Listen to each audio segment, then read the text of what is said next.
Even though we have been enjoying some warmer weather the past 2 days, the upcoming winter season is still on everyone's minds after the city of Buffalo recently presented their snow plan to the public. Good evening, everyone. I'm Mary Alice Demler. And I'm Scott Levin. Now, the plan featured a GPS tracking system on plows, new equipment, and a plan for how to handle a number of the frustrating snow events that residents felt negatively impacted them last year. 2 on your side's Andy Payton spoke with one Buffalo Common Council member to get some answers tonight. Andy, what'd you find out?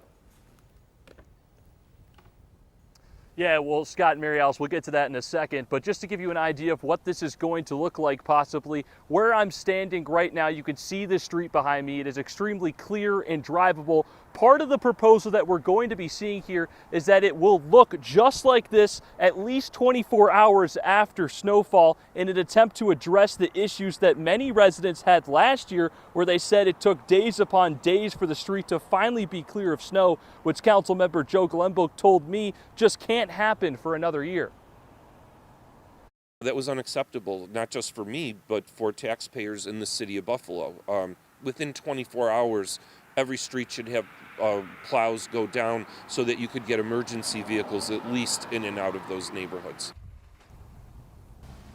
Now, another notable aspect from this proposal is the new GPS snow fighting tracking system that will allow residents to track which streets in the area have been plowed in real time. In addition, the councilman says he's particularly excited about because it's actually already been tested in the city of Syracuse when it was introduced there last year. But he says there's still issues with it, as it doesn't show an estimated time of arrival for future plowings, which residents need in order to prepare for their morning commutes. I look outside and say, and it says estimated time of arrival is going to be at 8 o'clock. I'm not going to go nuts at 7:30 trying to get out of my house. I would rather go to work, if possible, a little late and not get stuck, because once you get stuck, what happens? Now the plow gets backed up there. The councilman tells me that no snow plan has ever been shot down in history by the council, so he's very optimistic that this will be the plan in place when we have our first snowfall here later this month. Reporting live in Buffalo tonight, Andy Payton, Channel 2 News.